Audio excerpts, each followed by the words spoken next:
रहीम। First year student, आज मैं आप लोगों के लिए चैप्टर नंबर 3 के शॉर्ट क्वेश्चन डिस्कस करूंगा। वो शॉर्ट क्वेश्चन जो एग्ज़ाम के लिए बहुत इम्पोर्टेंट है। तो सबसे पहले जो एग्ज़ाम में बार बार आता है वो है short question number 1। Short question number 1 है कि can the velocity of a body reverse the direction when acceleration is constant? If you think, give example. मिसाल के तौर पे अगर हमने इसकी बॉडी को ऊपर फेंका तो इसकी वेलोसिटी पॉजिटिव होगी। अब एक ख़ास पॉइंट पे जब वो पहुंच जाए तो जब वो नीचे आएगी इसकी वेलोसिटी नेगेटिव होगी। तो अगर देखा जाए दोनों सिचुएशन में इसकी जो एक्सीलरेशन ड्यू टू ग्रेविटी है वो कांस्टेंट होगी, लीनियर एक्सीलरेशन नहीं, acceleration due to gravity. So answer yes, it is possible for a body to reverse the direction of its linear velocity while keeping acceleration constant. For example, when a body is thrown upward, अगर आप देखें मैंने एक body को ऊपर फेंका है, the direction of its linear velocity is upward, इसकी डायरेक्शन भी ऊपर है, तो इसको हमने पॉजिटिव लिया है। The direction after reaching its maximum height, अगर ये मैक्सिमम हाइट पे पहुंच जाए तो फिर वो अपनी डायरेक्शन को रिवर्स करता है और उसकी वेलोसिटी जो है वो नेगेटिव होती है। But throughout this motion, acceleration of the body will remain constant and equal to a is equal to g minus 9.8 meter per second square. इस किस्म के एक्सेलरेशन को कहते हैं एक्सेलरेशन ड्यू टू ग्रेविटी। इसके बाद हम डिस्कस करेंगे शॉर्ट क्वेश्चन नंबर 3 को। शॉर्ट क्वेश्चन नंबर 3 है कि motion with constant velocity is a special case of motion with constant acceleration. This statement is true, discuss. इस शॉर्ट क्वेश्चन में ये बताया है कि अगर कोई बॉडी कांस्टेंट वेलोसिटी के साथ मूव कर रही है तो उसकी वेलोसिटी एक्सेलरेशन भी कांस्टेंट होगी कि नहीं, डिस्कस करें। तो इसका आंसर भी है यस, क्योंकि हम जानते हैं मैथमेटिकली कि एक्सेलरेशन का मतलब होता है rate of change of velocity is called acceleration. अब अगर वेलोसिटी कांस्टेंट है तो ऑटोमेटिकली एक्सेलरेशन भी कांस्टेंट होगा। तो motion with constant velocity is a special case of motion with constant acceleration. अब इसको हम ग्रामेटिकली समझाएंगे। In this case, the acceleration of an object is zero, which is constant, and velocity is uniform, is shown in the figure. अब अगर हम figure में देखें तो ये वेलोसिटी है y एक्सिस पे, एक्सिस पे हमारा टाइम है। अभी अगर आप देखें यहाँ पे वेलोसिटी ये a और b पॉइंट शो कर रहा है कि वेलोसिटी कांस्टेंट है। a पे अगर वेलोसिटी va है तो b पे वेलोसिटी vb होगी। तो इन दोनों के दरमियान जो चेंज होगा वो होगा del v is equal to vb minus va। vb की जगह v, v की जगह v, तो v माइनस v 0। तो यहाँ पे चेंज इन वेलोसिटी हो गया 0। तो स्लोप एक्सीलरेशन हम जानते हैं कि rate of change of velocity is equal to 0। तो यहाँ पे ये 0 हुआ। अब ये इक्वेशन ये शो कर रहा है कि अगर कोई बॉडी कांस्टेंट वेलोसिटी के साथ मूव कर रहा है तो इसका एक्सीलरेशन भी कांस्टेंट होगा। इसके बाद हम डिस्कस करेंगे शॉर्ट क्वेश्चन नंबर 4 जो अक्सर पेपर में आता है और ये बहुत इजी है। डिफाइन इम्पल्स, ये पहले हमने डिफाइन किया है, and state how it is related to linear momentum.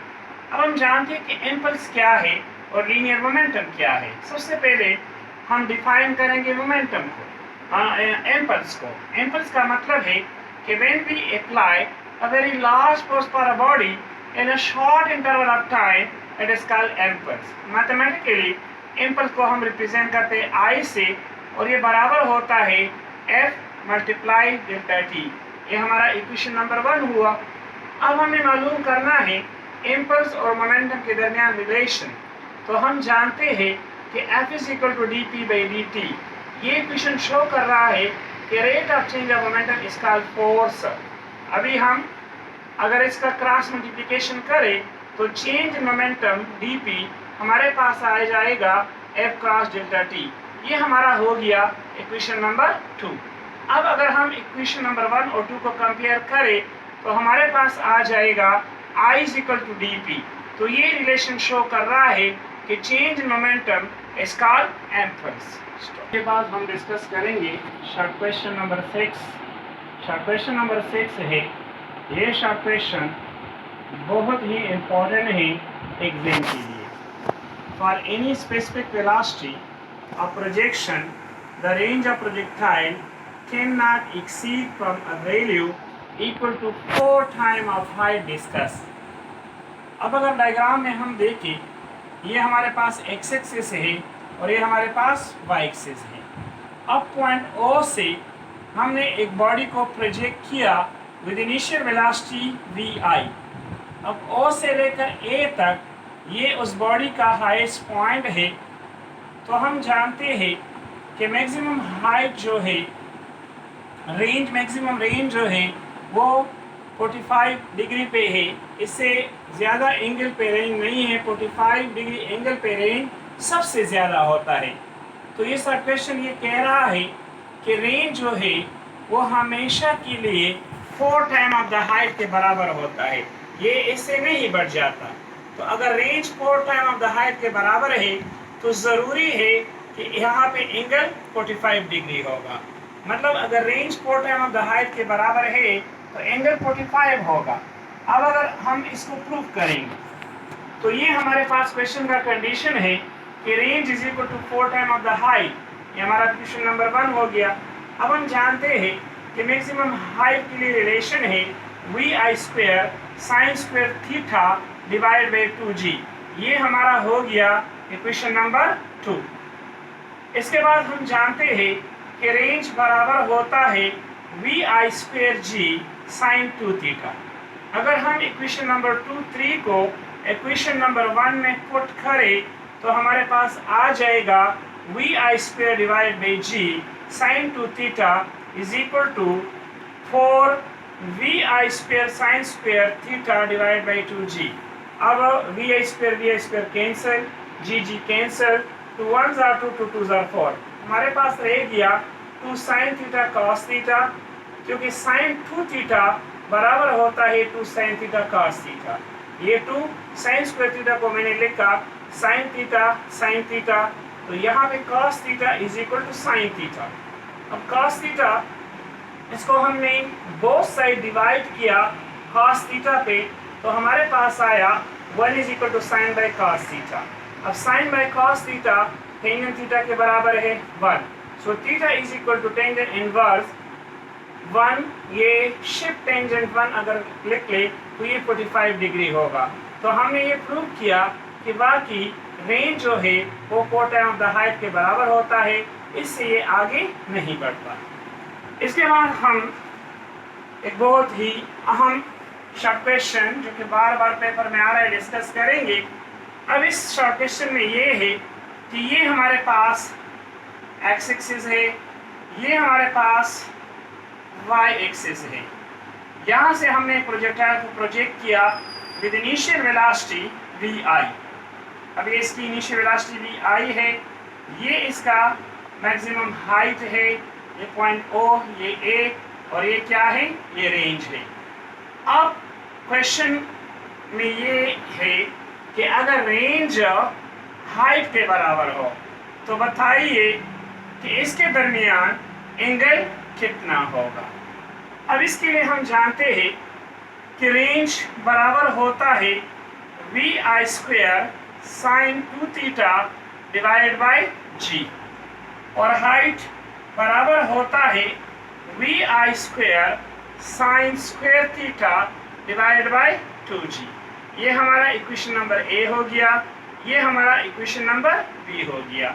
अब हमने क्या करना है, put equation number A B in equation number 1।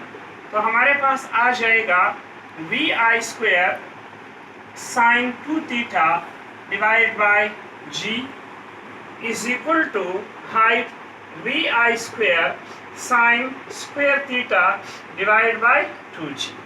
अब वी आई square cancel, G cancel. Sine 2 theta हमारे पास बराबर होता है two sine theta cos theta. इसके अलावा साइन स्क्वायर थीटा को हम लिख सकते हैं साइन थीटा डिवाइड बाय 2। अब साइन थीटा कैंसिल। अगर हम दोनों साइड को 2 से मल्टीप्लाई करें तो 2 कैंसिल हो जाएगा, हमारे पास रह जाएगा 4 cos theta is equal to sine theta. इसके बाद हम इसको डिवाइड करेंगे, divide both sides by cos theta. तो cos थीटा पे डिवाइड करने से हमारे पास आ जाएगा 4 is equal to sine theta divide by cos theta. Sine by cos होता है tangent theta is equal to 4, theta is equal to tangent inverse 4। अगर हम इसका शिफ्ट टेंजेंट 4 ले ले तो हमारे पास आ जाएगा 76 डिग्री। इसका मतलब ये हुआ कि अगर रेंज और हाइट आपस में बराबर है तो इसके दरमियान जो एंगल होगा वो 76 डिग्री होगा। इसके बाद हम एक बहुत ही इम्पोर्टेंट शॉर्ट क्वेश्चन डिस्कस करेंगे जो कि अक्सर एग्जाम में आता है। शॉर्ट क्वेश्चन है aeroplane with horizontally drops above when reaches exactly above the target but miss it explain. इस क्वेश्चन में ये बताया गया है, अगर मैं डायग्राम की तरफ जाऊँ तो डायग्राम में ये एक्स एक्सिस है और ये वाई एक्सिस है। इसके ऊपर ये एक एरोप्लेन है, एरोप्लेन के नीचे टारगेट है। जब ये एरोप्लेन से बम ड्रॉप होता है तो होना तो ये चाहिए कि वो इस टारगेट को टच करे, लेकिन वो इस टारगेट को टच नहीं करता बल्कि किसी और जगह पे लगता है। तो ये क्यों, इसकी वजह क्या है? अब हम इसकी वजह की तरफ आएंगे।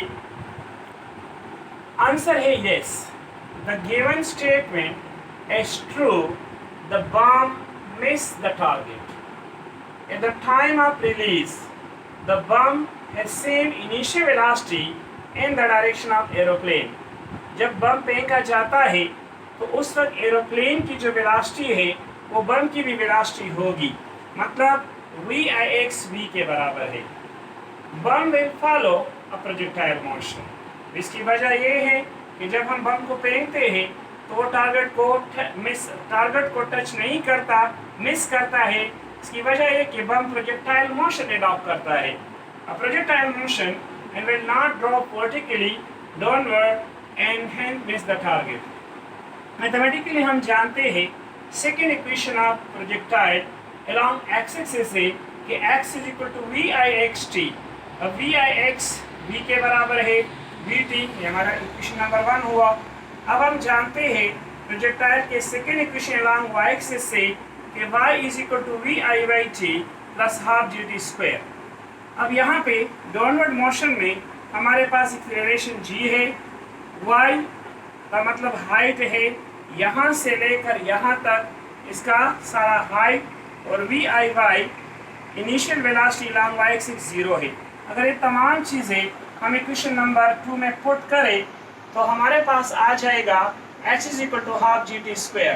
क्रॉस मल्टीप्लिकेशन से t square is equal to 2 divide by g, square root लेने से t की वैल्यू हमारे पास ये आएगा। इसका मतलब ये है कि जब बम ड्रॉप किया जाता है तो ये जब ज़मीन तक पहुंचता है तो ये इतना टाइम लेता है। अब अगर इक्वेशन नंबर 3 को हम उठाए और इक्वेशन नंबर 1 में पुट करें तो हमारे पास आ जाएगा x is equal to v 2h divide by g under the square root. अब इक्वेशन नंबर 4 ये कहता है, एक्सप्लेन करता है, शो करता है कि hence by how long the bomb will miss the target depend upon the horizontal speed. Vix is equal to v of the bomber. Thank you for watching this video.